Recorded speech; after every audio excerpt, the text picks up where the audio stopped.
இயேசுவின் நாமத்தில் ஜெபிக்கிறோம் நல்ல பிதாவே, ஆமென். எபிரேயர் நிருபம் 12வது அதிகாரம் 14வது வசனம். எபிரேயர் யாவரோடும் சமாதானமாய் இருக்கவும் பரிசுத்தம் உள்ளவர்களாய் இருக்கும்படி நாடுங்கள். பரிசுத்தம் இல்லாமல் ஒருவனும் கர்த்தரை தரிசிப்பதில்லையே.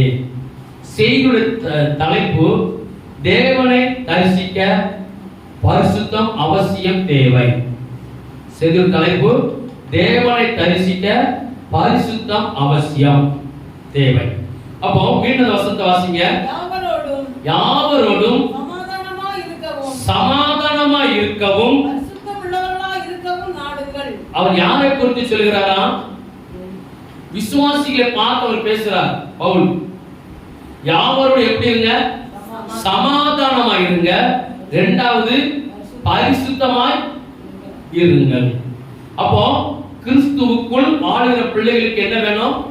பரிசுத்தம் மிக மிக மிக ஒரு அவசியமானது. பரிசுத்தம் இல்லாமல் தேவனை தரிசிப்பது இல்லை. தரிசனம் என்ன? தரிசிப்பது இதே வசனம் இன்னொரு இடத்துல சொல்லப்பட்டிருக்கு. 1 பேதுரு 1வது அதிகாரம் 16வது வசனம். 1 பேதுரு 1:16. நான் பரிசுத்தர் ஆகையால் நீங்களும் பரிசுத்தராய் இருங்கள் என்று எழுதி இருக்கிறதே. அப்ப தேவன் சொல்கிறார், நான் பரிசுத்தர், நீங்களும் பரிசுத்தராய் இருங்கள். அப்ப நம்ம எப்படி இருக்கணுமா? நம்ம இயேசு நமக்கு யாரு? மணவாளன். நம்ம மணவாட்டிகள். அந்த மணவாளனோடு நம்ம வாழும்போது நம்ம எப்படி இருக்கணுமா? பரிசுத்தம். சுத்தம் வேற, சுத்தம் எது குறிக்குது? நம்ம சரீரத்தை. பரிசுத்தங்கிறது உள்ளான மனுஷன் ஆத்துமாவை நம்ம நல்லா கவனிக்கணும். இப்போ நம்ம தேவனோடு சஞ்சரிக்கணும், தேவனோடு நம்ம பேசணும்னா பரிசுத்தம் நமக்கு அவசியம். பரிசுத்தம் இல்லாமல் ஒருவனும் தேவனை தரிசிக்க முடியாது. அப்போ தரிசிக்கிறது தேவனை ஆராதிக்கிறது, தேவனை தொழுது கொள்கிறது, தேவனோடு சஞ்சரிக்கிற ஒரு நேரம், ஜெபத்தோடு தேவனோடு இணைகிற நேரம், துதி ஸ்தோத்திரங்கள் சொல்கிற நேரம். இதான் எழுது தரிசி. தேவனை தரிசிக்கணும். இன்னொரு தரிசனம் லேவியராகமம் 11வது அதிகாரம் 45வது வசனம். நான் உங்கள் தேவனாய் இருக்கும்படி உங்களை எகிப்து தேசத்திலிருந்து வரப்பண்ணின கர்த்தர் நான் பரிசுத்தர் ஆகையால் நீங்களும் பரிசுத்தராய் இருப்பீர்களாக. அடுத்து என்ன சொல்றார்? பரிசுத்தராய் இரு. அவர் என்ன கேட்டுக்கொள்கிறார், வேண்டிக் கொள்கிறார். என் அன்பு பிள்ளைகளே, நான் பரிசுத்தராய் இருக்கிறது போல நீங்களும் என்ன செய்யுங்க? பரிசுத்தர் இருப்பீர்களாக. உங்ககிட்ட என்ன கேட்கிறார்? ஒரு வேண்டுதல் வைக்கிறார். அப்ப ஆண்டவர் நம்ம மேல எவ்வளவு அன்புள்ளவர், எவ்வளவு நம்ம மேல வச்சிருக்கிற அன்பை பாருங்க. நான் பரிசுத்தராய் இருக்கிறேன், நான் பரிசுத்தர், பரலோகம் முழுவதும் பரிசுத்தமா இருக்கிறது, அங்க தூதர்கள் எல்லாம் பரிசுத்தமா இருக்கிறாங்க, அந்த இடமே முழுவதும் பரிசுத்தமா இருக்கிறது. ஆனால் நீங்களும் பரலோக ராஜ்யம் வர வேண்டுமானால் நீங்க எப்படி இருக்கணும்? பரிசுத்தம் இல்லாமல் ஒருவனும் தேவனை தரிசிக்க முடியாது. இப்போ தரிசனம் என்ன? தரிசிக்கிறது. அதாவது பரிசுத்தம் என்றால் அசுத்தத்தில் இருந்து பிரித்து தனியாய் வாழ வைப்பது பரிசுத்தம். அசுத்தத்தில் ஒரு நாள் அசுத்தத்தில் இருந்தோம், அந்த அசுத்தத்தை பிரித்து அது உங்களுக்கு வேண்டாம் என்று சொல்லி நம்ம தனியா கொண்டு வந்து தனியா கர்த்தரோடு வாழுகிற வாழ்க்கை தான் பரிசுத்தம். இப்போ நெய் எதுல இருக்குது? பால்ல நெய் இருக்கும்போது நமக்கு தெரியுமா? தயிர்ல இருக்கும்போது தெரியுமா? மோர்ல இருக்கும்போது தெரியுமா? இல்ல. அத கரெக்டா பக்குவமா அந்த பால்ல பக்குவமா காய்ச்சி பக்கமா அதை என்ன செய்யணும்? முதல்ல தயிர் ஆக்கணும். அந்த தயிரை பக்குவமா என்ன செய்யணும்? நல்லா. இப்ப கடையிலுக்கு மிஷின் வந்து, அந்த காலத்துல எப்படி கடை வாங்கினா பாட்டி பார் கடையில பார்க்கலாம், அதே ஒரு ரசனையா இருக்கும். அதே அப்படியே முட்டு வரைக்கும் அவங்க சேரியை மடக்கி வச்சிருப்பாங்க, காலை நீட்டி போட்டு காலில் வச்சு மத்த வச்சு நினைச்சாங்க. அது பாட்டுக்கு ஒரு பாட்டை படிச்சு படிச்சு படிச்சு அப்படியே வர வர வெண்ணெய் நிச்சயம் திரண்டு வரும்போது அதை படிச்சு ஒரு பாத்திரம் அதுக்கு பிறகு நிச்சயம். இப்போ சரி, இப்போ அந்த தயிரை கடைஞ்சி என்ன எடுத்தாச்சு? வெண்ணெய் எடுத்தாச்சு. அதுக்கு பேர் என்னது? வெண்ணெய். இனி இதை நினைச்சணும் அடுப்புல போட்டு உருக்குனாதான் அது நெய். பாலுக்கு என்ன ரேட்டு, நெய்க்கு என்ன ரேட்டு?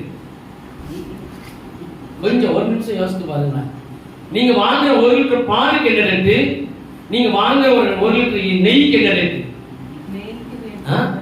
இதே போலதான் அசுத்தத்துக்குள்ள இருந்து கர்த்தர் உங்களை கண்டுபிடிச்சு உங்களை உருவாக்கி உங்களை வேர் பிரிச்சு தயிர பால தயிராக்கி தயிர மோராக்கி மோர வெண்ணையாக்கி வெண்ணையை அடுப்புல போட்டு உருக்கி உங்க பாட்டில கொண்டு அவரை வைப்பாரு பாருங்க. மதிப்பு எப்படியா இருக்குது? 1 லிட்டர் எவ்வளவு இருக்கு? 700 நினைச்சு 1 லிட்டர் பால் எவ்வளவு? தண்ணி ஊத்துன பால்னா கம்மி, தண்ணி ஊத்தாத பால்னா கொஞ்சம் ஜாஸ்தி. அப்போ நம்ம அதுல வேர் பிரிக்கும் போது அதுக்கு இணைஞ்சிட்டு மதிப்பு அதிகமாயிடுச்சு. இதே போல அசுத்தத்துக்குள்ள இருந்த நம்மை அவர் கண்டுபிடிச்சு நம்மள தனியா பிரிச்சு நம்மள சொல்றார், நீ பரிசுத்த ஜாதி, நீ பரிசுத்தமா இரு. நீ பரிசுத்தமா இருந்தாதான் தேவனோடு என்ன செய்ய முடியும்? என்ன செய்ய முடியும்? தரிசிக்க முடியும். இப்ப நம்ம ஆராதிச்சோம், நல்ல ஆராதிச்சோம், கைகளை தட்டி ஆராதிச்சோம், நல்லா துதிச்சோம். பரிசுத்தம் இல்லாம நம்ம துதிப்போமானால் அந்த சத்தம் எங்க போகாது? நம்ம ஆவில நிறைஞ்ச மாதிரி இருக்கும், நல்ல ஒரு தேவ பிரசன்னம் இருந்த மாதிரி இருக்கும். ஆனால் பரலோக ராஜ்யத்துக்குள்ள அந்த பரிசுத்தமான சிங்காசனத்துல வீற்றிருக்கிற அந்த சமூகத்துல என்ன செய்யாது? அது போகாது. நமக்கு பரிசுத்தம் மிக மிக மிக அவசியம். சரி, 1 மத்தேயு சுவிசேஷம் 5ஆம் அதிகாரம் 8ஆவது வசனம். மத்தேயு சுவிசேஷம் 5ஆவது அதிகாரம் 8ஆவது வசனம். இருதயத்தில் சுத்தம் உள்ளவர்கள் பாக்கியவான்கள், அவர்கள் தேவனை தரிசிப்பார்கள். அப்ப நம்ம தேவனை தரிசிக்கணும்னா இருதயம் எப்படி இருக்கணும்? எப்படி இருக்கணும்? சுத்தமான இருதயம். இருதயம் ஏகப்பட்ட, நீங்க பைபிள் அடிச்சு பார்த்தீங்க, ஏகப்பட்ட இருதயத்தை பத்தி சொல்லப்பட்டது. அப்ப நம்ம இருதயத்தில் சுத்தம் உள்ளவர்கள் ஆசீர்வதிக்கப்பட்டவர்கள், அவர்கள் தான் தேவனை செய்ய முடியும், தரிசிக்க முடியும். தரிசனம்னா என்ன? தரிசனம்னா தரிசித்தல். தரிசித்தல்னா என்ன சொல்லுங்க, கொஞ்சம் சொல்லுங்க. தரிசித்தல்னா என்ன? இப்போ இங்க உங்களுக்கு அதிகமா தெரியுமான்னு தெரியல. இப்போ ஒரு சிலைக்கு முன்பதாக ஒரு வீட்டுல நம்ம முன்னோர்கள் மரித்து போனார்கள், அவங்க போட்டோவை நம்ம நினைச்சிரோம் வீட்டுல சிவர்ல தொங்க விட்டுக்கிறோம், அப்படிதானே? அதே போல நமக்கு ஒரு தெய்வம் ஒண்ணு வச்சுட்டு அதை சிலையாய் செய்து, ஒரு கற்பனையில சிலையாய் செய்து அதை நிப்பாட்டி அதுக்கு முன்பதாக மாலை வாங்கி போட்டு அதுக்கு முன்பதாக பத்தி கொளுத்தி சூடம் கொளுத்தி சாம்பிராணி கொளுத்தி அதுக்கு முன்ன நின்று நம்ம கூப்பிட்டோம்னா கும்பிட்டு நிற்கும் போது அதுக்கு பேர் என்னது? விக்கிரகத்தை தரிசித்தல். அதான் தரிசித்தல். இப்ப நம்ம இறந்தவங்க முன்பதாக போய் நமக்கு ஒரு பாடு நமக்கு முன்னாடி இறந்துட்டாங்கன்னு வச்சுக்கோமே, ஒரு சின்ன பாடு கஷ்டம் வந்துட்டுனா நம்ம அது பேர் என்ன செய்வோம் சொல்லுங்க? அத பேர் நின்று என்ன செய்வோம்? நீங்க இருந்தீங்கன்னா நல்லா இருந்திருக்குமே, நீங்க இல்லாம போகவே நான் என்ன செய்றேன், கஷ்டப்படுறனே அப்படின்னு சொல்லி என்ன செய்வோம்? அங்க போய் நம்ம சொல்வோம். இது நம்மளோட இயல்பு. அது இது என்னது? போட்ட முன்னவே தரிசிக்கிறது. இது வீண் கர்த்தர் சொல்கிறார். சிலை முன்பதாக நின்று கொண்டு அது வணங்குறது, அதுக்கு பேர் என்னது? அதை யாரெல்லாம் செய்யறா? சிலைக்கு முன்பதாக யாரெல்லாம் நிக்கா சொல்லுங்க? அதோட கொஞ்சம் ஆசிகாரங்க இருக்கிறாங்க, இந்துக்காரங்க இருக்கிறாங்க. துன்மார்க்கன் அங்கதான் நினைச்சான். துன்மார்க்கனும் அதை பேர் தான் நினைச்சான். கை எடுத்து கும்பிடுறான், ஒரு காணிக்கை கொடுக்கிறான், இல்ல அவன் 7 ரூபாய்க்கு மாலை வாங்கி போடுறான். இதே இது ஒரு குடிகாரன் நினைச்சான். நினைச்சான் ஒரு குடிகாரன், ஒரு விக்கிரகாரக்காரன், ஒரு விபச்சாரக்காரன், வேசித்தனம் பண்றவன், அப்படி எல்லாமே பாடு கஷ்டம் வரும்போது அதுக்கு முன்பதாக போய் நின்று அதை வணங்குறாங்க. அதுக்கு பேர் என்னது? தரிசித்தார். நம்முடைய தேவன் அப்படி அல்ல. பரிசுத்தம் இல்லாமல் ஒருவன் என்ற வர முடியாது. அல்லேலூயா. இது புறஜாதி மக்களுக்கு கொடுக்கப்பட்டு அவங்க கற்பனைகளை செய்து வைக்கப்பட்டது. இது அந்த தெய்வம் அங்கீகரிக்குமா நமக்கு தேவையில்லை. கர்த்தர் சொல்ற வாண்ட பரிசுத்தம் இல்லைன்னா நான் வாண்ட பேச மாட்டேன். பரிசுத்தம் இல்லைன்னா ஜெபத்துல கேட்க மாட்டேன். பரிசுத்தமா இருப்போமானால் நம்ம ஜெபத்துக்கு அவர் என்ன செய்வாராம்? பதில் தருவார். அல்லேலூயா. அல்லேலூயா. அப்ப நம்ம வாழ்க்கையில மிக மிக அவசியம் எது? பரிசுத்தம். இப்போ நமக்கு பரிசுத்தம் இன்னொரு வசனத்தை கூட வாசிக்கலாமே.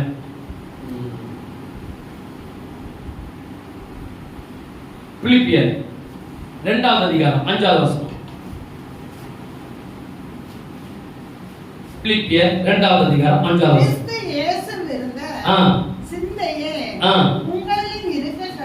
உங்களிலே இருக்க கடவுது. அவர் தேவனுடைய ரூபமாய் இருந்தார். போதும். அப்போ கிறிஸ்து இயேசுவில் இருந்த சிந்தனையே நமக்கு என்ன செய்யணும்? அப்போ நம்ம தேவனை தரிசிக்க வேண்டுமானால் நமக்கு பரிசுத்தம் எங்க வேணும்? சிந்தையில். நம்ம சரீரத்தை முழுவதும் கண்ட்ரோல் பண்றது என்ன சொல்லுங்க? நம்ம சரீரத்தை முழுவதும் ஆவி ஆத்மா சரீரத்தை முழுவதும் கண்ட்ரோல் பண்றது நம்ம சிந்தை. அப்ப சிந்தையில என்ன வேணுமா? பரிசுத்தம் வேணும். அப்போ ஒரு சிந்தையை ஒரு செயலாக மாற்றுகிறது. நமக்குள்ள ஒரு சிந்தையில நம்ம காரியம் உண்டாயிட்டுனா அது என்ன செய்யுது? செயலாக மாறுகிறது. அந்த செயல் வாழ்க்கையாக என்ன செய்யுது? மாறுகிறது. அப்போ நமக்கு அத ஒரு வசனம் சொல்லப்பட்டிருக்கு, கோணலானவைகளை செம்மைப்படுத்துகிற தேவன். அப்ப நம்ம சிந்தை சில நேரம் எப்படி இருக்குமா? கோணலா இருந்தா நீங்க சொல்ல வேண்டியது இயேசுவின் நாமத்தினால ஆண்டவரே சிந்தை எப்படி ஆயிட்டு கொஞ்சம் கோணலாய் போயிடுச்சு, அதை நீங்க நினைச்சீங்க செம்மைப்படுத்துங்க. அப்ப தேவனோடு நிறைய பேர் சொல்லுவாங்க, நான் கடவுள் ஏன்டா ராத்திரி எரிஞ்சாரு கடவுள் பேசுறது கர்த்தர் பேசினாரா? கடவுள் பேசுவார். கடவுள் யாரு சொல்லுங்க? எல்லாம் இயேசுவை தவிர நீ எல்லாம் சொல்லுவாங்க. கடவுள் யார்கிட்ட பேசினாரு? கடவுள் யாருக்கு இது செஞ்சாரு? கடவுள் சொன்னாலே நீ முடிச்ச. நம்ம வாயில அநேக நாமங்கள் வேதாகமத்தில் சொல்லப்பட்டிருக்கு.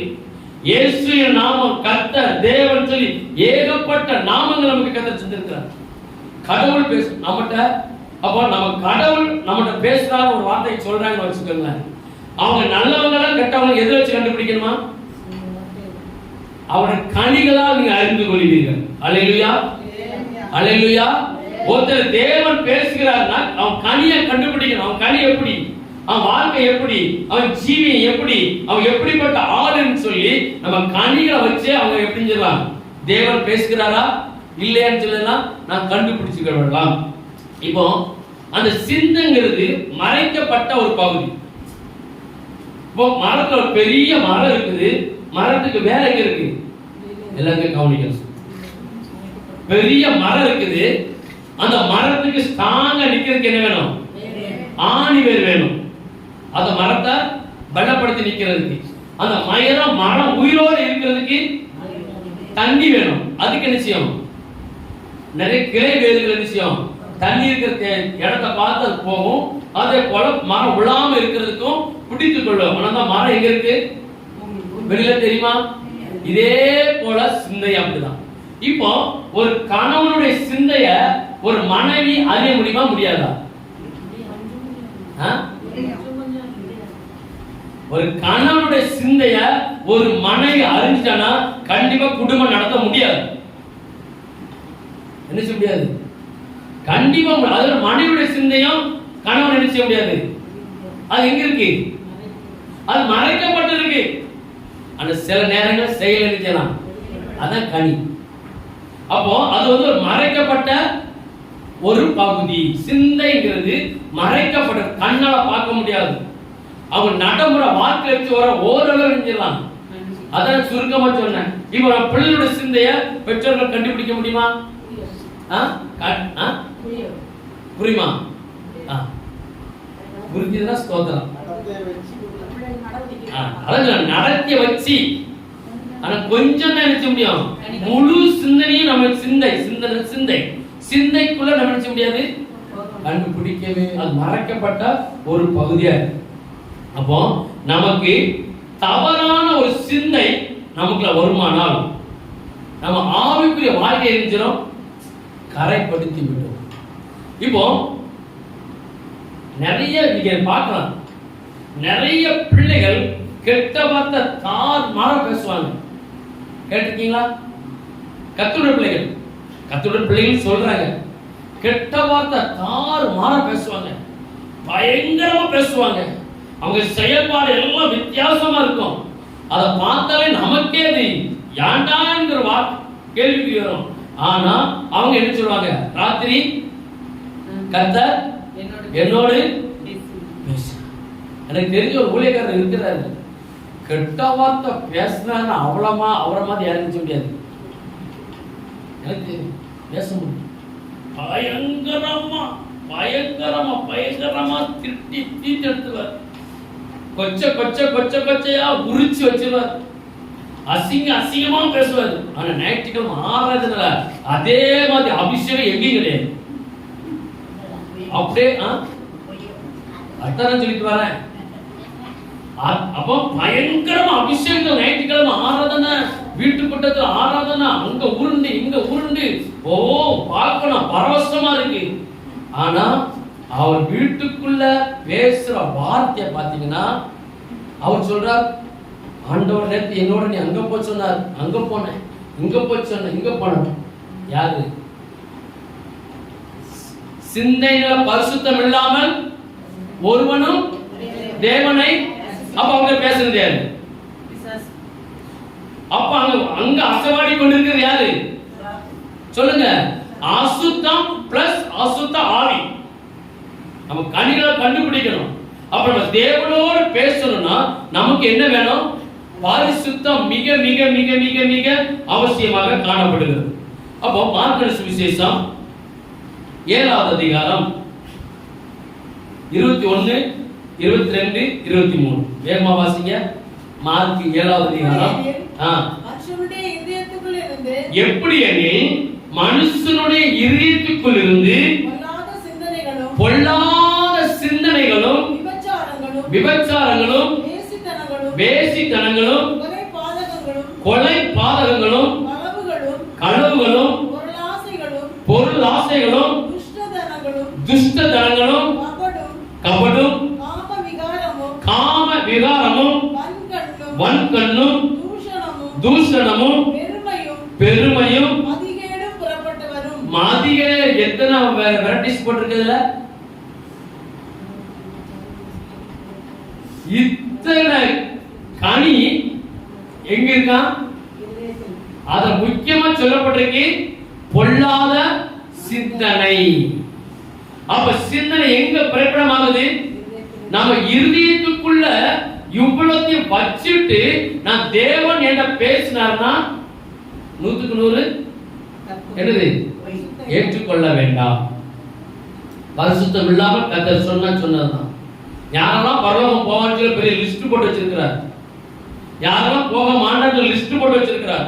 அப்ப நாம் தேவனை போல பரிசுத்தராய் இருக்கணும். ஒன்னு சொல்லப்பட்டிருக்கு பிரயாச அப்படின்னு சொல்லப்பட்டிருக்கு. பிரயாசப்படணும்னா அசுத்தத்தை விடணும். அசுத்தத்தை விடாமல் நம்ம பரிசுத்தமாக பிரயாசப்பட்டா அந்த அசுத்தம் நம்ம என்ன செய்யும்?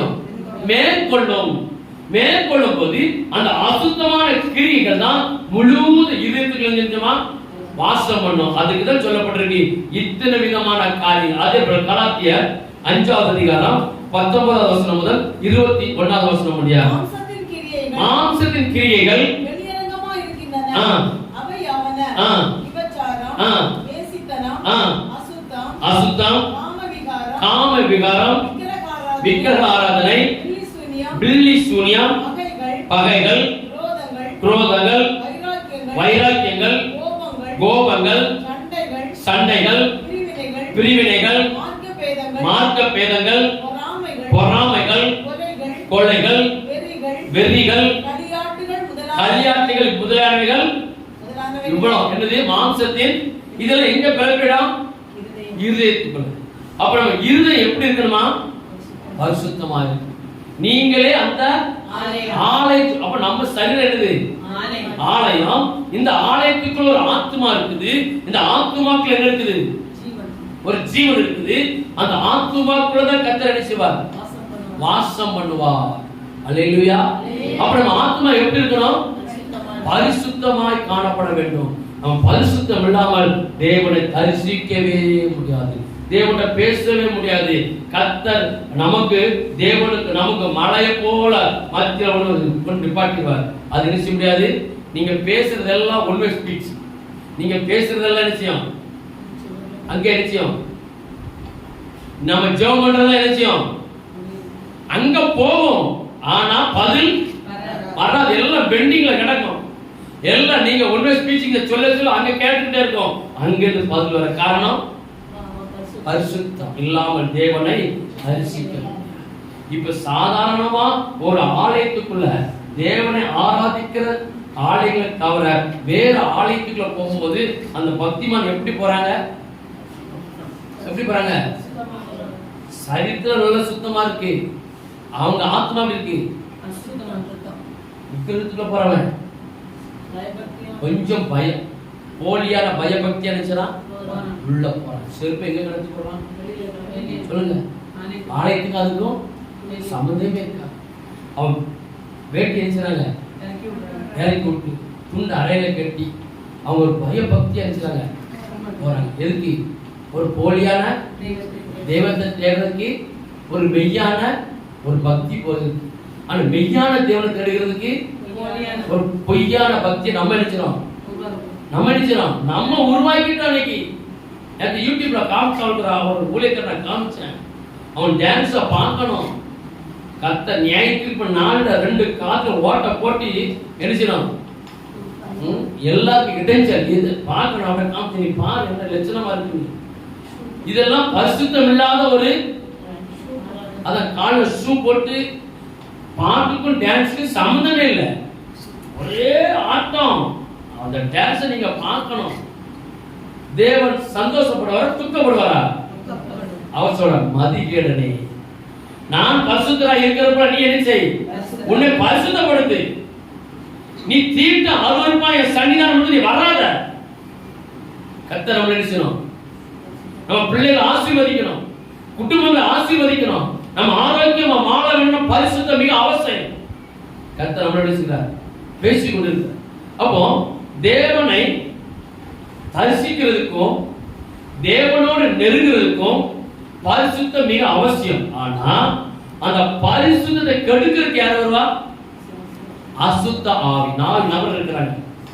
யாரெல்லாம் அதுல மாறினாங்க, யாரெல்லாம் மாட்டினாங்க அப்படிங்கிறத நினைச்சலாம். ஒரு 3 பேரை மாறினாங்க. பரிசுத்தத்தை பிசாசு கெடுக்க வந்தா மாறினாங்க. பரிசுத்தத்துக்கு இடம், அசுத்தத்துக்கு இடம் கொடுத்து தவறி போனவங்க யாரெல்லாம் நிறைய இருக்கு வேதாகமத்துல. நம்ம ஒரு சில நபரை என்ன செய்யலாம்? வேகமா பார்க்கலாம். முதலாவது, தேவனை தரிசிக்க விடாமல் ஒரு நபர்கிட்ட ஒரு அசுத்த ஆவி போகுது. அசுத்த ஆவி பரிசுத்தத்தை கெடுக்கிறது. கடந்த நாட்களில ஒரு நபருக்கு கட்டு உடைச்சு கொண்டு இருக்கும் போது அந்த அசுத்தாவி ஒரே அதுக்கு பிறகு இந்த செய்தியை நான் எடுக்க ஆரம்பிச்சேன். அந்த அசுத்தாவி ஒரு காரியத்தை சொல்லும் போது அந்த செய்திக்கு எனக்கு ஒரு தலைப்பா கிடைச்சு. அந்த அசுத்தாவி சொல்லிச்சு, ஒரு உன்னுடைய பரிசுத்தத்தை கெடுக்க ஒரு மனுஷிக ஆவியை ஒரு வார்த்தை ஏறி விட்டுருக்கான ஒரு நபருக்குள்ள. ஏன் அதை கெடுக்கணும்? பரிசுத்தை ஏன் கெடுக்க ஏறி விட்டான்னு கேட்டேன். அது சொன்னது ஒரே ஒரு வார்த்தை, தேவனுக்கும் அவனுக்கும் உறவு இல்லாம போயிடும். தேவனுக்கும் அவனுக்கும் உறவு இல்லாம போனா அவன் பரிசுத்தத்தை கெடுத்தா போதுமா? அதுக்கு சில மனுஷிக ஆவிகள் அதை செயல்பட வச்ச. அது பரிசுத்தத்தை கெடுத்த ஒரு அசுத்தம். அந்த பரிசுத்தம் அவனோட விளைகிறோம், என் அசுத்தம் அவனை எடுத்துக்கிறோம் மேற்கொண்டு விடும்.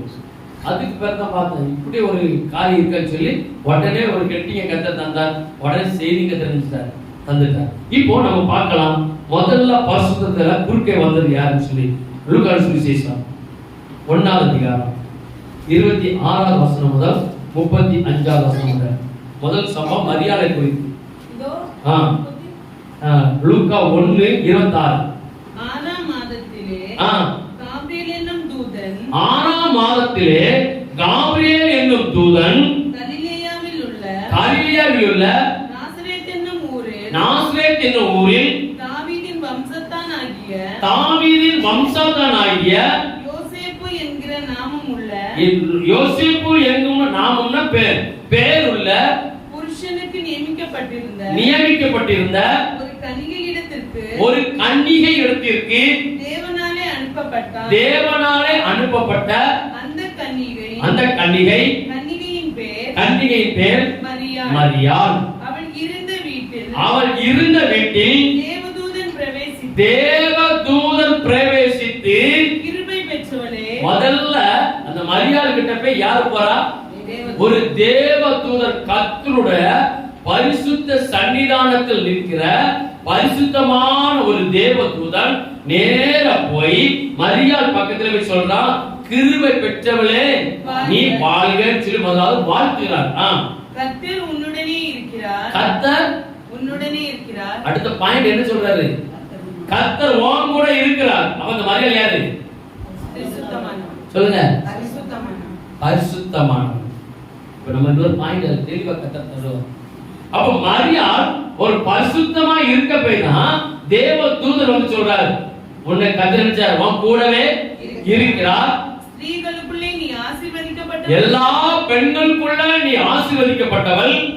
அவளோ அவனை கண்டு அவன் வார்த்தையினால் கலங்கி இந்த வார்த்தைகள் எப்படிப்பட்டதோ அவளுக்குள்ள ஒரு கலக்கம் வந்துச்சு. என்னடா யோசேப்ப முன்குறிச்சு வச்சிருக்கு, நினைச்சல கல்யாணம் ஆகல. இப்ப தேவதூதர் வந்து எனக்கு பேசுறாரு, வாங்கிட்ட ஒரு குழந்தை உற்பத்தி ஆகுன்னு சொல்லிட்டாரு, அது ஆசீர்வதிக்கப்பட்டவன் சொல்லிட்டாரு. அப்படியே நம்ம ராத்திரி உட்கார்ந்து என்ன செய்யுது? அவர் சிந்தனை அப்படியே தான் மூல பக்கத்துல அப்படியே அவர் சிந்தனை பண்ணி நம்ம இப்படி சொல்லிட்டு போயிட்டார, இது என்ன ஆகுமோ, எப்படி நடக்குமோன்னு சொல்லி அவர் அப்படியே சிந்தித்து கொண்டிருக்கும் போது தேவதூதன் அவளை நோக்கி, மரியாளே நீ பயப்படாதே, நீ தேவனிடத்தில் கிருபை பெற்றாய். மீண்டும் சொல்றார், நீ தேவனிடத்தில் கிருபை பெற்றாய். இதோ நீ கர்ப்பவதியாகி ஒரு குமாரனை பெறுவாய். அவருக்கு இயேசு என்று பெயரிடுவாயாக. அவர் பெரியவராய் இருப்பார். உன்னதமானவருடைய குமாரன், அவர் பரலோகத்தில் இருக்கிற பிதாவின் குமாரன் என்னப்படுவார். கர்த்தராகிய தேவன் அவருடைய பிதாவாகிய தாவீதின் சிங்காசனத்தை அவருக்கு கொடுப்பார். அவர் யாக்கோபின் குடும்பத்தாரை என்றென்றைக்கும் அரசாளுவார். அவருடைய ராஜ்யத்துக்கு முடிவிராது என்றான். அதற்கு மரியாள் தேவதூதனை நோக்கி இது எப்படி ஆகும்? புருஷனை அறியேனே என்றார். நான் புருஷனை அறியேனே, எனக்கு என்ன செய்யணும்? எனக்கு கல்யாணம் முடியலையே, உனக்கு குழந்தை பிறகுன்னு சொல்லிட்டிய, இது எப்படி ஆகும்? நான் புருஷனை அறியலையே சொல்லி அவ தேவதூதன் பேசுறா. தேவதூதன் அவளுக்கு பிரதித்திரமாக பரிசுத்தாவி உன்மேல் வரும். பரிசுத்தா இப்பதான் சொல்றாரு, இது ஆண் மூலம் பிறக்கிற மனுஷிகமாய் பிறக்கிற குழந்தை அல்ல. பரிசுத்த ஆவியானவர் பரலோகத்திலிருந்து வாமனசிவார் இறங்குவார். உன்னதமானவருடைய பலன் உன்மேல் நிழலிடும்.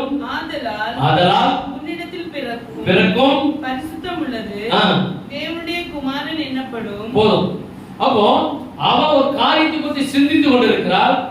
எனக்கு திருமணம் ஆகல, இவர் இப்படி சொல்லிட்டான்னு சொல்லி மறுபடியும் தேவதூதன் சொல்றார், இது மனுஷகமாய் பிறக்கிற குழந்தை அல்ல, இது பரிசுத்த ஆவியானவர் உனக்குள்ள இறங்குவார் சொன்ன உடனே அந்த அம்மா எழுந்துச்சு, ஏற்றுக்கொண்டு அல்லேலூயா.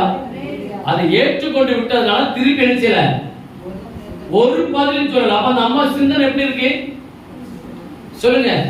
ஏற்கனவே தேவதூதன் சொல்லியாச்சு, கிருபை பெற்றவனை நீ வாழ்ன்னு சொல்லி 2 முறை சொல்லியாச்சு, சம்பாஷணை பண்ணி கொண்டு இருக்கிறாங்க. அப்ப மரியாளுடைய சிந்தனை பரிசுத்தமா இருந்ததுனால அவர் பரலோகத்தின் தேவன் இந்த பூமியில மனுஷனாய் பிறகுறதுக்கு அந்த சிந்தனை எப்படி இருந்துச்சு? அப்ப தேவன் நமக்குள்ள வந்து இறங்கணும்னா, தேவன் நமக்குள்ள பிறக்கணும்னா இயேசுவாய் பிறக்கணும்னா நம்ம எப்படி இருக்கணும்? புரியுதா? நல்லா பரிசுத்தம் இல்லாமல் தேவனை தரிசிக்க முடியாது. மரியாள் இடம் கொடுத்தாள், அதை தேவதூதர்கள் சொன்னவனை இடம் கொடுத்தாள், அதை அப்படியே ஏற்றுக்கொண்டால் அது அப்படியே நடந்து முடிச்சு. அப்ப மரியாளுடைய சிந்தனை எப்படி இருந்துச்சு? பரிசுத்தமா இருந்ததுனாலதான் அவள் ஏற்றுக்கொண்டால் இயேசு என்கிறவரால் அந்த வயிற்றுல இருந்துச்சு. அப்ப அதே போல இயேசு இன்னைக்கு நமக்குள்ள வாசம் பண்ணணும், இயேசு நமக்குள்ள நிரந்தரமா இருக்கணும், இயேசு நமக்குள்ளே வாழணும்னு சொல்லி அவர் பிரயாசப்படும் போது நாம எப்படி இருக்கணுமா? பரிசுத்தம். நிறைய பேர் சொல்லுவாங்க, நிறைய கதைகள் சொல்லுவாங்க, நம்ம எதையுமே ஏற்றுக்கொள்ள கூடாது. இயேசு பேசினாருன்னா நம்ம ரொம்ப யோசித்து கேட்கணும். இன்னைக்கு தவறான யூடியூப்லயும் டிவிலையும் நிறைய செய்திகள் எப்படி வருது? நம்மள வசியம் பண்ற மாதிரி செய்து, நம்மள அப்படியே திசை திருப்புற மாதிரி செய்து வருகிறது. அப்போ அன்னைக்கு ஒரு அம்மா சொன்னாங்க, அந்த பாஸ்டர் கேன்சர் வேதிக்கு ஜோம் பண்றாரு, உடனே சுகமாயிடுச்சு. அவருடைய ஜீவியத்தை பார்த்த வீட்டுக்குள்ள என்ன பண்றாரு? என்ன செய்றாரு? கெட்ட வார்த்தை, கெட்ட வார்த்தை, கெட்ட வார்த்தை. அப்படி ஒரு துஷ்டம் கூட பேச மாட்டான். ஒரு துஷ்டம் கூட கொஞ்சம் யோசிப்பேன், பேசுறது தப்பா போயிருப்பது அசிங்கமா இருந்தான். ஆனா அவங்க சொல்றாங்க அவர் ஜோம் பண்றாரு விடுதலையா. அப்ப உள்ள யாரு இருக்கா? உள்ள யாரு இருக்கா? அசுத்தாவி. தேவனுக்கும் அந்த நபருக்கும் ஒரு கடுகு அளவு நினைச்சல ஐக்கியம் இல்லை, பரிசுத்தம் இல்லை. நம்ம வசனம் நமக்கு தெளிவா சொல்லுது. நம்ம வசனத்தின் மூலம் பார்க்கிறோம். இரண்டாவது நபர், ஒரு நபர் அந்த பரிசுத்தத்தை கெடுக்கிறதுக்கு பிசாசானவன் உள்ள வந்தான், ஆனா உள்ள இடம் கொடுக்கல. பாருங்க, தெரிஞ்ச நபர் தான். ஆதியா புஸ்தகம் 39 அதிகாரம் 2வது வசனம் முதல் 15வது வசனம் வரைக்கும் வாசிப்போம். கர்த்தர் யோசேப்போடு இருந்தார், அவன் காரிய சித்தி உள்ளவன் ஆனான். போதும். அப்போ கர்த்தர் யோசேப்போடு இருந்தார்னா யோசேப்போட சிந்தை எப்படி இருக்கு? பரிசுத்தம். யோசேப்போட வாழ்க்கை எப்படி இருக்கு? பரிசுத்தம். யோசேப்பு தேவனோட நினைச்சுக்கிறார், ஐக்கியம் இருக்கிறார், சஞ்சரித்துக் கொண்டு இருக்கிறார். அதன் பரிசுத்தம் இல்லாமல் ஒருவனும் தேவனை தரிசிக்க முடியாது. ஆனா யோசேப்பு தேவனை தரிசித்துக் கொண்டே இருக்கிறார். கர்த்தர் யோசேப்பு கூடவே இருந்தார். வசனத்தை வாசிங்க. அவன் எகிப்தியனாகிய தன் எஜமானுடைய வீட்டிலே இருந்தான். கர்த்தர் அவனோடு இருக்கிறார் என்றும், கர்த்தர் அவனோடு இருக்கிறார் என்றும், அவன் செய்கிற யாவையும் கர்த்தர் வாய்க்க பண்ணுகிறார் என்றும் எஜமான் கண்டு யோசேப்பினிடத்தில் தயவு வைத்து அவனை தனக்கு ஊழியக்காரனும். போதும். அந்த அரண்மனையில அந்த எஜமான் யோசேப்பை இருக்கிறாரு, கவனிக்கிறார். அப்படியே அவனுக்கு வேலைகள் கொடுத்திருக்கு. ஆனா கவனிச்சுட்டு அந்த எஜமான் ஒரு வார்த்தை சொல்றார், கர்த்தர் அவனோடு கூட இருக்கிறார், கர்த்தர் அவனோடு கூட இருக்கிறார். சொல்லுது எஜமான் அவனை கண்காணிச்சு வாட்ச் பண்ணிக்கிட்டே வராரு. ஆனா அவர் காரியம் எல்லாம் ஜெயமா மாறுது. அவர் என்ன சொன்னாலும் நடந்து கொண்டிருக்கிறது. உடனே பார்த்தார் அந்த எஜமான், நம்ம அரண்மனைக்கு எப்படி வச்சிருவோம்? ஒரு முக்கியமான ஒரு கவர்னர் அணிஞ்சிரும். இப்ப இந்த கவர்னர்லாம் எப்படி வேண்டாம். பரலோகத்துல ஒரு கவர்னர் நமக்கு தந்தாருன்னா அந்த கவர்னர் எப்படி பாரு? தேவ சித்தத்தின்படி அந்த கவர்னர் நினைச்சுவார், நடத்துவார். இப்போ இவருக்கு நல்ல கேள்வியான உயர்வான பதவி கொடுத்தாச்சு. அவனை தன் வீட்டுக்கும் தனக்கு உண்டான எல்லாவற்றிற்கும் விசாரணைக்காரன் ஆக்கினது முதற்கொண்டு கர்த்தர் யோசேப்பின் நிமித்தம் எகிப்தியன் வீட்டை ஆசீர்வதித்தார். எப்படி பாருங்க, யோசேப்பு அங்க வேலைக்கு போயிருக்கிறாரு. அங்க அவர் செய்யற வேலையை பார்த்து அவர் கூடுதல் பொறுப்பு கொடுத்தாச்சு. கர்த்தர் யோசேப்போடு இருந்தாராம். யோசேப்பு நிமித்தம் அந்த குடும்பம் இருந்துச்சுதான் ஆசீர்வதிக்கப்பட்டு. அப்ப யோசேப்பு எப்படிப்பட்டாரு சொல்லுங்க? பரிசுத்தம் உள்ளவர், தேவனை தரிசித்துக் கொண்டே இருக்கிறார். சரி, வாசிங்க வேகமா. வீட்டிலும் வெளியிலும் அவனுக்கு உண்டானவைகள் எல்லாவற்றிலும், அந்த அரண்மனைக்கு ராஜாவுக்கு உண்டான எல்லாவற்றையும் கர்த்தருடைய ஆசீர்வாதம் இருந்தது.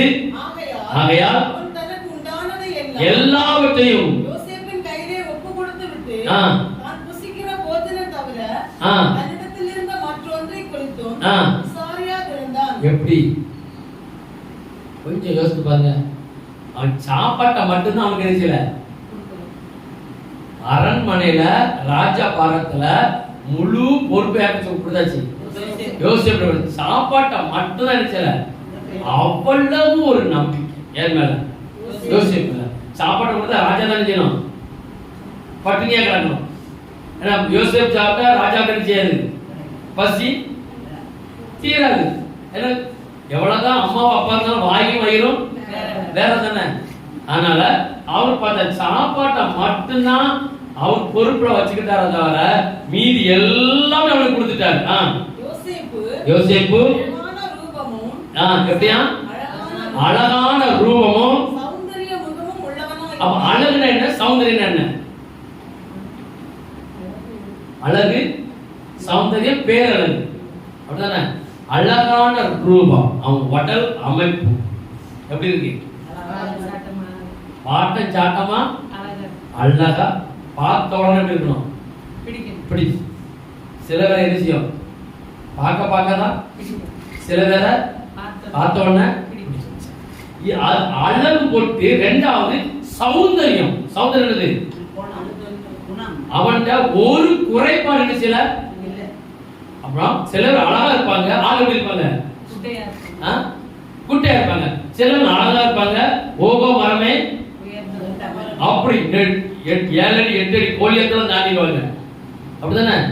அப்போ இது அழகா சொல்லப்பட்டிருக்கு. சௌந்தரியம்னா ஒரு குறை சொல்ல. அதாவது கர்த்தர் ஒரு மனுஷனை எப்படி சிருஷ்டித்தாரோ அதே போல சூப்பரா இருக்காரு பார்த்த உடனே.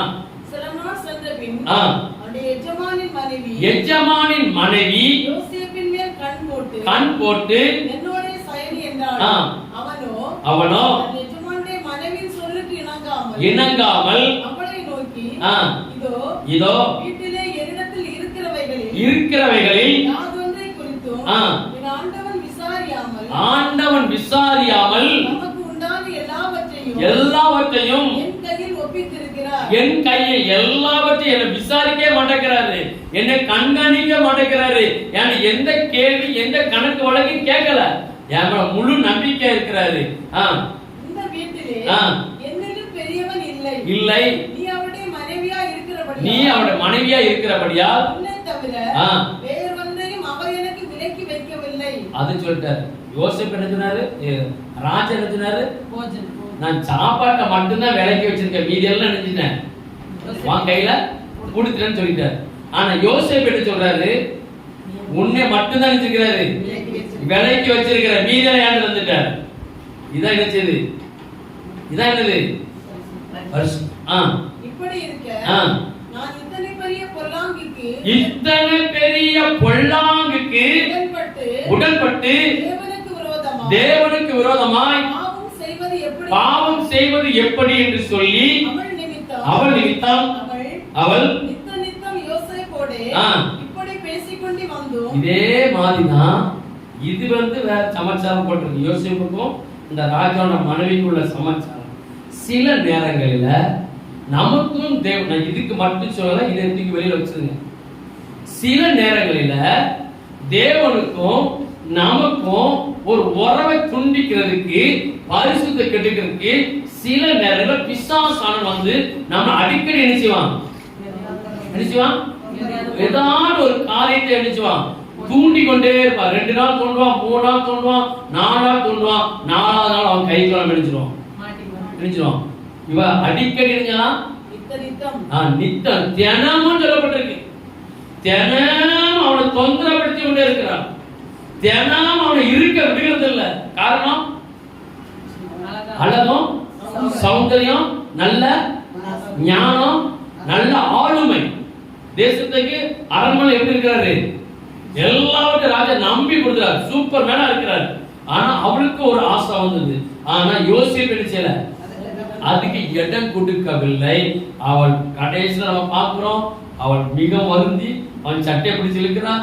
அவன் சட்டை கலத்தி விட்டு காரணம்.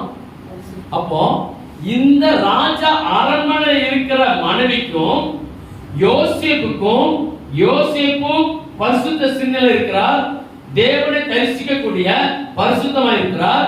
அந்த ராஜா மனைவி ஒரு அசுத்த சிந்தனை இருக்குது. இந்த ராஜ மனைவி மூலம் பிசாசு செஞ்சான் யோசேப்பை அவனை வீழ்த்துகிறதுக்கு, அந்த யோசேப்புக்கும் தேவனுக்குள்ள வரவை கட்டுக்கிறதுக்கு சாத்தான் யாரை பயன்படுத்தினான்? ராஜ மனைவியை பயன்படுத்தினான். உள்ள போயிட்டான், நீ தொந்தரப்படுத்து. கடைசியில அவன் சட்டை கலத்தி விட்டு ஓடுனான்னு சொல்லப்பட்டிருக்கு. இது இந்த இடத்துல அவங்க சம்பாஷணம், நமக்கு அது இல்ல. நம்ம வாழ்க்கையில நமக்கு ஆண்டவருக்கு குறுக்க வருகிறதுக்கு எந்த காரியம் தடுக்குது? சத்துரு எதை பயன்படுத்துறான்? ரொம்ப தெளிவு வேணும். ரொம்ப தெளிவு இல்லைன்னா அவன் பக்கத்துல யோவான் கேட்டபோது விரியன் பாம்பு குட்டிகளே சொன்னபோது அநேக விரியன் பாம்பு குட்டிகள் நம்ம தூக்கி கொண்டு ஓடிடும். நம்ம எப்படி இருக்கணும்? அப்போ தேவன் யோசேப்போடு சஞ்சாரம் பண்ணினார், யோசேப்பை கொடுத்தார், அவனை ஆசீர்வதித்தார், அரண்மனை பெரிய ஆக்கினார். ஆனா அது பொறுத்திருக்க முடியாம அந்த பிசாசு, பரிசுத்தத்தை கெடுக்கிற பிசாசு யார் வந்துச்சு? மரியாதை குறைவு வந்துச்சு. ஆண்டவர் பிறப்ப தடுக்கிறதுக்கு நல்ல நமக்கு வேணும். ஆண்டவரோட பிறப்பை தடுக்கிறதுக்காக அவரோட சிந்தனைகளை போயிட்டான். இது எப்படி எனக்கு ஆகும்? இது எனக்கு எப்படி முடியும்? நான் இதை ஏற்றுக்கொள்ளணும், ஊர் என்ன சொல்லும், உலகம் என்ன சொல்லும், என் குடும்பம் ஏற்றுக்கொள்ளணும்னு சொல்லி நம்ம நினைச்சல. கொஞ்சம் யோசிச்சுட்டு தர்க்கம் பண்ணல. தர்க்கத்துக்கு இடம் கொடுக்காதபடிக்கு கர்த்தர் தூதனை அனுப்பினார். இதே போல நமக்கும் தேவனுக்கும் பரிசுத்தத்துக்கு சில தடைகள் பிசாசு கொண்டு வந்தா கண்டிப்பா கர்த்தர் பணிவிட ஆவியில அனுப்பி அதை செய்வார். கண்டிப்பா இன்னொரு நாள் மூணாவது வேகமா நேரம் சுருக்கமாயிடுச்சு. 1 சாமுவேல் 1ஆம் அதிகாரம் 3ஆம் அதிகாரம் 1 முதல் 13 வசனம் வரை. சாமுவேல் என்னும் பிள்ளையாண்டான் ஏலிக்கு முன்பாக கர்த்தருக்கு பணிவிடை செய்து கொண்டிருந்தான். அந்நாட்களிலே கர்த்தருடைய வசனம் அபூர்வமா இருந்தது, பிரத்யட்சமான தரிசனம் இருந்ததில்லை. ஒரு நாள் ஏலி தன்னுடைய ஸ்தானத்திலே படுத்துக் கொண்டிருந்தார். பார்க்க கூடாதபடிக்கு அவனுடைய கண்கள் இருள் அடைந்தது. தேவனுடைய பெட்டி இருக்கிற கர்த்தருடைய ஆலயத்தில் தேவனுடைய ஆலயத்துல விளக்கு அணைந்து போகும் முன்னே சாமுவேலும் படுத்துக் கொண்டிருந்தான். அப்பொழுது கர்த்தர் கூப்பிட்டார். அதற்கு அவர் இதோ இருக்கிறேன் என்று சொன்னார். அப்போ சாமுவேலுக்கும் தேவனுக்கும் ஒரு உறவு வர்றதுக்கு காரணம் என்ன? ராத்திரி வந்து ஆலயத்துல படுத்து கிடக்கிற சாமுவேலே சாமுவேலே சாமுவேலே சொல்லி அவன் தட்டி எழுப்ப காரணம் என்ன? தேவனுக்கும் சாமுவேலுக்கும் நல்ல ஒரு உறவு. என்ன உறவு? பரிசுத்தமான உறவு. அப்ப பரிசுத்தம் இல்லைன்னா தேவனை தரிசிக்க முடியாது. இவன் மறுபடியும் இவங்க நேரம் சுருக்கமா இருக்கிறதுனால பார்க்கலாம். மறுபடியும் இவனுக்கு மொழிப்பு தட்டிட்டு இவன் ஏறிட்டு ஓடுற, ஏறி நீ படுத்துக்கிறாரு. மறுபடியும் சாமுவேலே சாமுவேலேங்கிறார். மறுபடியும் அவர் ஏறிட்டு ஓடுறார். அதுக்கு பிறகு ஏறி சொல்லி கொடுக்கிறார், இனி உன்னை கூப்பிட்டா கர்த்தாவே சொல்லும். அப்ப ஏலிக்கு தேவனுக்கு எப்படி இருந்திருக்கு? அந்த பேச்சு முன்னால பேச்சு சத்தம், இது இயேசுதான் தேவன் தான் பேசுகிறார். ஏறி ஏற்கிறாரு. அவர் கச்சு வச்சதுனால கண்டுபிடிச்சிட்டார். அப்போ சாமுவேல் சிறு பையனா இருந்தாலும் அவன் உறவு எப்படி இருக்கு? தெளிவா. 3வது முறை கர்த்தர் சாமுவேலை தட்டி எழுப்பும் போது அவர் சொன்னார், சாமுவேலே சாமுவேலே கூப்பிடும் போது கர்த்தாவே சொல்லும் அடியேன் கேட்கிறேன்னு சொல்லிட்டு முடிச்சாங்களா? இதுக்கு பிற்பாடு என்ன நடக்க போகுது? நான் என்ன செய்ய போறேன்? ஏழு பிள்ளைகள் என்ன செய்ய சரியில்லை, அவன் சரியில்லை, பிள்ளை சரியில்லை, நான் அது நிமித்தம் என் தேசத்தை செய்ய போறேன், நான் அழிக்க போறேன், நான் சிறுமப்படுத்த போறேன், அந்த குடும்பத்தை பாதிக்க போறேன்னு சொல்லி அந்த சிறு பையனாக அந்த சாமுவேலுக்கு கர்த்தர் தரிசனமா காரணம். அவனோட உறவு எப்படி இருக்கு? அல்லேலூயா அல்லேலூயா. அப்ப நம்ம தேவனோட உறவாளர்கள் எப்படி இருக்கணும்? பரிசுத்த ஜீவன், சிந்தனை பரிசுத்தம். இப்போ அதுல நமக்கு முக்கியமான வசனம் வந்து 10வது வசனம் தான். வாசிங்க. அப்பொழுது கர்த்தர் வந்து நின்று முன் போல சாமுவேலே சாமுவேலே என்று கூப்பிட்டார். அதற்கு சாமுவேல் சொல்லும் அடியேன் கேட்கிறேன் அடியேன் கேட்கிறேன் என்றார். சரி, இப்போ இது 3 சம்பவம் பார்த்தோம். இன்னும் ஒரு சம்பவம், தவறான சிந்தனை ஏற்றுக்கொண்ட நபர், பரிசுத்தமா இருந்தவர், தேவனோடு உறவாடினவர், தேவனோட ஊழியம் செஞ்சவர், தேவனோடு உட்கார்ந்து சாப்பிட்டவர், தேவனோடு கூட எங்க போனாலும் 12 பேர் போவாங்க. அதுல ஒரு நபர் தேவனோடு சஞ்சாரம் பண்ணி கொண்டிருந்தார். அவன் சிந்தனைக்குள்ள இருந்து எடுத்து வாசிக்கிறார். யூதாசை குறித்து யோவான் 13வது அதிகாரம் 2வது வசனம். யோவான் 13:2. சீமோன் குமாரனாகிய யூதாஸ் காரியோத் அவனை காட்டிக் கொடுக்கும்படி பிசாசானவன் அவன் இருதயத்தை தூண்டின பின்பு போதும். அப்போ யூதாஸ் பரிசுத்தமாய் இருந்தார், தேவனை தரிசித்துக் கொண்டிருந்தார், பரிசுத்தமான ஜீவியம் பண்ணி கொண்டிருந்தார். அப்போ ஒரு நாள் பிசாசானவன் யூதாஸோட இருதயத்துக்குள்ள போயிட்டான். தேவனுக்கும் அவருக்குள்ள உறவை துண்டிக்கணும். இப்ப யூதாஸ் எங்க போயிருக்காரு? இப்ப யூதாஸ் எங்க இருக்காரு? நரகத்துல கிடக்கிறாரு, போறாரு. நரகத்துக்கு பிறகு வெயிட்டிங் லிஸ்ட்ல பாதத்துல கிடக்கிறார். லூக்கா 22:47-48. வேகமாசிங்க. லூக்கா 22:47-48. அப்படி பேசுகையில் ஜனங்கள் கூட்டமாய் வந்தார்கள். அவர்களுக்கு முன்னே ஒருவனாகிய வந்து இயேசுவை முத்தம் செய்யும்படிக்கு அவரிடத்தில் சேர்ந்தான். இயேசு அவனை நோக்கி, யூதாசே, முத்தத்தினாலே மனுஷனை காட்டிக் கொடுக்க போகிறாய். அவரை சூழ நின்றவர்கள் நடக்க போகிறதை கண்டு ஆண்டவரே பட்டயத்தினாலே வெட்டுவோம் போதும். என்றார்கள். அப்ப யூதாஸ் கர்த்தர் நினைச்சவனா காட்டி கொடுக்க போறான்.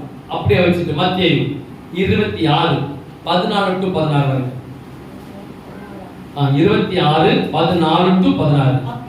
அப்பொழுது பன்னிருவரில் ஒருவனாகிய யூதாஸ் காரியோத் என்பவன் பிரதான ஆசாரியரிடத்திற்கு போய், நான் அவரை உங்களுக்கு நான் காட்டிக் கொடுக்கிறேன், நீங்க எனக்கு என்ன கொடுப்பீர்கள்? அவர்கள் அவனுக்கு 30 வெள்ளிக்காசை கொடுக்க உடன்பட்டார்கள். அப்போ பணத்தினால தேவனுக்கு நமக்கு நினைச்சிடலாம், உறவை முடித்திடலாம். பண ஆசை யூதாசுக்கு வந்து பண ஆசை.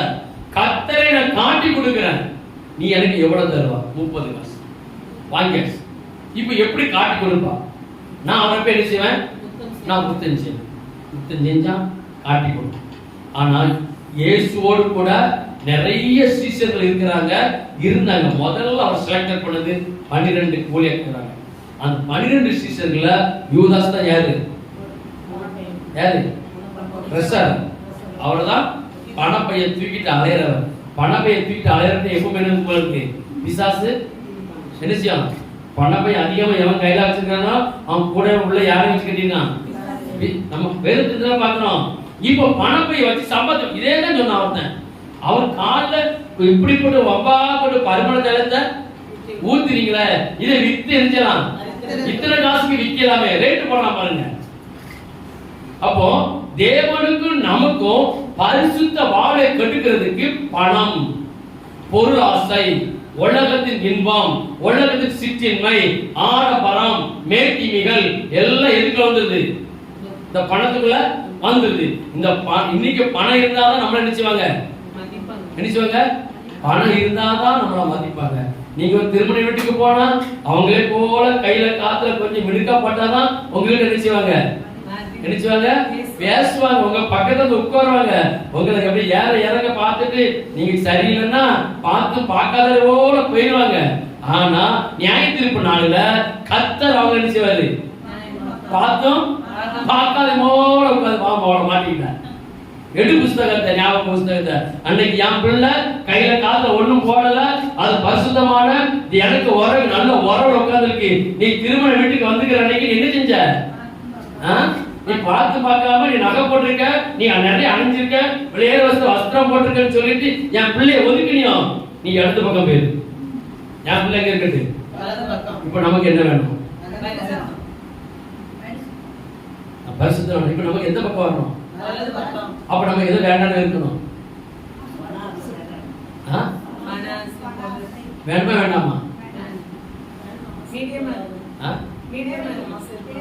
வேணும். போதுங்கிற மனமே கர்த்தர் ஒரு வசனம் இருக்கலாம். உண்ண உணவும் உடுக்க உடையும் நமக்கு வேணும். சரீரம் ஆரோக்கியமா இருக்கணும்.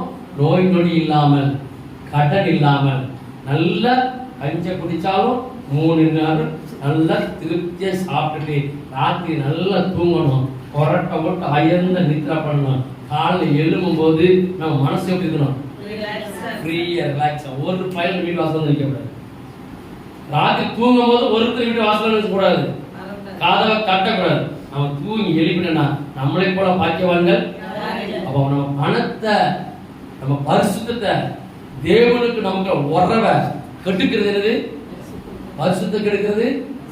முதல் 3 பார்த்தோம், இங்க பார்த்தோம் யூதாஸ், இன்னொருத்தர் இருக்கான் அனனியா சப்பீரா. அது என்னது? அதுவும் பணத்தினால தேவனோட ஸ்பாட்ல ஆகுது. இப்படி இருக்கும்போது நமக்கு என்ன சிந்தை வேணும்? இன்னைக்கு சீக்கிரம் நேரம் 1 கொரிந்தியர் வேகமா 2வது அதிகாரம் 15-16. 1 கொரிந்தியர் 2வது அதிகாரம் 15-16. ஆவிக்குரியவன் எல்லாவற்றையும் ஆனாலும் மற்றவன் ஒருவனாலும் ஆராய்ந்து நிதானிக்க முடியான்.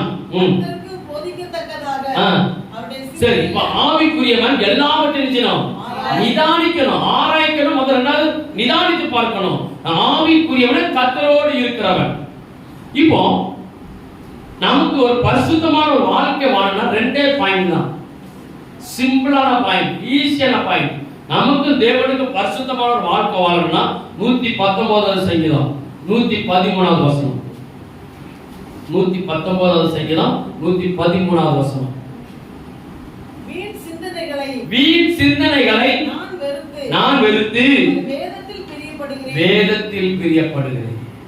அப்போ தேவனுக்கு நமக்கும் நல்ல உறவு வேணும்னா பைபிளை படிக்க. வீண் சிந்தனைகளை வெறுத்து வேதத்தில் நான் ஆசைப்படுகிறேன், விருப்பப்படுகிறேன், அதை ஏற்றுக்கொள்கிறேன் சொல்லி இரவும் பகலும் கர்த்தருடைய வேதத்தில் தியானமாய் இருக்கிற மனுஷன் ஆயிக்கணும். அதே தாவீது சொல்றார், கர்த்தருடைய வசனத்தை வாசிக்கையில் எனக்கு அனல் மூண்டது. அனல் யாரு? ஆவியானவர். நீங்க வேதத்தை வாசிக்கும் போது எனக்கு அனல் மூண்டது. கர்த்தருடைய வசனம் என் கால்களுக்கு தீபமும் என் பாதைக்கு அது டார்ச் லைட். நீங்க நடந்து போனீங்கன்னா அந்த நமக்கு வெளிச்சம் கொடுக்கும். நீங்க உட்கார்ந்தீங்கன்னா நம்ம சூழ்ந்து இருக்கும். அப்புறம் இரவும் பகலும் வேதத்தை அதிகமா தியானிக்கும் போது நமக்கு சில சிந்தனை வரும்போது கர்த்தர் வேதத்தின் மூலம் நம்ம நினைச்சுவார், பேசுவார். 2வது பாயிண்ட், முக்கியமான பாயிண்ட். ஆனா அதை உங்களால ஏற்றுக்கொள்ள முடியாது. கண்டிப்பா உங்களால ஏற்றுக்கொள்ள, உண்மையிலே கர்த்தரோடு இருக்கிறவங்க ஏற்றுக்கொள்வாங்க, கர்த்தரோடு இல்லாதவங்களுக்கு ஏற்றுக்கொள்ள முடியாது. தானியேல் 2வது அதிகாரம், வேகம் ஒரே வசனம் தான். தானியேல் 2வது அதிகாரம் 17-19. பின்பு தானியேல் தன் வீட்டுக்கு போய் நானும் தன் தோழரும் அழியாதபடிக்கு மறைபொருளை குறித்து பரலோகத்தின் தேவனை நோக்கி இரக்கம் கேட்கிறதுக்காக அனனியா, மிசாவேல் போதும். தானியேலுக்கு யார் இருந்தா? 3 நண்பர்கள். என்ன பேர்லாம்? அனனியா, மிசாவேல், அசரியா. 3 தானியேலுக்கு யாரு? ஃப்ரெண்ட்ஸ், ஆவிக்குரிய ஃப்ரெண்ட்ஸ். இப்போ தானியேல் ஜெபிக்கிறார். 3 பேரும் கூட்டி சம்பாஷணை பண்ணுகிறார், சொல்லி கொடுக்கிறார். இப்போ நமக்கு யார் வேணும்? ஜெப நண்பர்கள் நமக்கு வேணும். இருக்கா உங்களுக்கு? இல்ல, கண்டிப்பா ஜெப நண்பர்கள் வேணும் நமக்கு. இப்ப சில காரியங்கள் எனக்கு ஒரு சிந்தனை ஓடுது, என்னால நானும் ஜெபம் பண்ணி பார்த்தேன், எனக்கு முடியல. ஆனா அது என்னையே மேற்கொள்ற மாதிரி பதில் சொல்லி ஒண்ணு நமக்கு உத்தரவாதமா உள்ள ஊழியக்காரனை போய் கண்டிப்பா சொல்லணும். இல்ல நான் ஜெபிக்க கூடிய யாருமே எந்த ஒரு காரியத்தையும் பகிர்ந்து கொள்ளாதபடிக்கு அதை முழுதுமாய் ஏற்றுக்கொண்டு ஜெபிக்கக்கூடிய ஊழியக்காரனை எந்த ஒரு காரியத்தை சொன்னாலும் அவங்க அப்படியே ஏற்றுக்கொள்வாங்க. அப்படியே ஏற்றுக்கொண்டு அதை விட்டு வெளியே வருவதற்கு ஜெபம் பண்ணுவார்கள். நமக்கு என்ன வேணும்? சில காரியம் நம்மளே நாமே ஜெபம் பண்ணி மேற்கொள்ள முடியாது. நீங்க எவ்வளவுதான் மணிக்கணக்கா ஜெபம் பண்ணாலும் சில காரியத்தை அது நம்மள்ட்ட மாறாது, நம்மளை விட்டு விலகாது. அது நம்ம மேற்கொள்ளதான் வரும். உடனே நம்ம எங்க ஓடுவோம்? தீர்க்க தரிசனத்தை தேடி ஓடுவோம். இல்ல, ஜெப நண்பர் யார உண்மை உத்தமங்கள ஊழியக்காரனை சொல்லி பாருங்க. கடந்த நாட்கள்ல நான் நிறைய சம்பவங்கள் சொல்ல முடியும். நிறைய பேருக்கு நிறைய காரியங்களை, நிறைய ரகசியங்கள் நிறைய பேர் சொல்லியிருக்கிறாங்க. இது தெளிவா இதை சொல்ல முடியாது. நான் பொறுமையா கேட்டு எந்த இடத்துல ஃபால்ட் கண்டுபிடிச்சு கர்த்தர் அவங்களுக்கு விடுதலை கொடுத்திருக்கு. சில காரிய சத்திரங்கள் மேற்கொள்ள வரும்போது நமக்கு ஜெப நண்பர்கள் மிக மிக அவசியம். ஊதாரி நண்பர்கள் இல்ல, துன்மார்க்கன் இல்ல, பாவிகள் இல்ல, பரியாசக்காரன் போய் எல்லாம் சொல்லக்கூடாது. பரிகாரம் சொல்ல நினைச்ச மாட்டாங்க, ஏற்றுக்கொள்ள மாட்டாங்க. நமக்கு சில காரியங்கள் விட்டு விடலன்னா நமக்கு ஜெப நண்பர்கள் தானியேல் இருந்தாங்க. நமக்கு ஜெப நண்பர்கள். இரண்டாவது, கர்த்தருடைய வேதத்தில் இரவும் பகலும் இருக்கணும். ரெண்டு தான் தேவனுக்கு நமக்குள்ள ஒரு பெரிய வரவழைச்சியம் ஏற்படுத்தும். நாம் ஜெபிக்கணும். பரிசுத்த ஆவியானவரே, நாமை துதிக்கிறோம், உம்மை ஸ்தோத்திரிக்கிறோம், உம்மை போற்றுகிறோம். தேவகுமாரனாகிய இயேசுவே, நீர் எங்களோடு பேசிக்கொண்டிருந்தீங்க. தேவனை தரிசிக்க பரிசுத்த வேண்டும் என்று சொல்லி அதுக்கு நிறைய ஆதாரங்கள் மூலம் நீங்கள் பேசுவீங்கப்பா. ஆண்டவரே, பரிசுத்தம் இல்லாமல் தேவனை தரிசிக்க முடியாதுன்னு சொன்னது போல, பரிசுத்தம்னா என்ன, தரிசிப்பதுன்னா என்ன, தேவனோடு யாரெல்லாம் சஞ்சரிக்கும் போது பிசாசம் யார் மூலம் செயல்பட்டான், அதெல்லாம் அவங்க எப்படி மேற்கொண்டாங்க, யார் மேற்கொள்ளவில்லை, இனி நாங்கள் மேற்கொள்வதற்கு என்ன காரியம் வேணுங்கிறத எங்களுக்கு தெளிவாய் கற்றுக் கொடுத்தேன். இன்னும் ஆண்டவருக்கு வசனங்களை நாங்கள் ஆராய்ந்து அதன்படி நடந்து உங்களுக்கு எனக்கும் எந்த விதத்துல பிரிவினை வராதபடிக்கு ஆண்டவரை உங்களோடு இணைந்திருக்க எனக்கு பாராட்டும். தொடர்ந்து நாம மட்டும் மேம்படுத்தும். இயேசுவின் நாமத்தில் ஜெபிக்கிறேன் நல்ல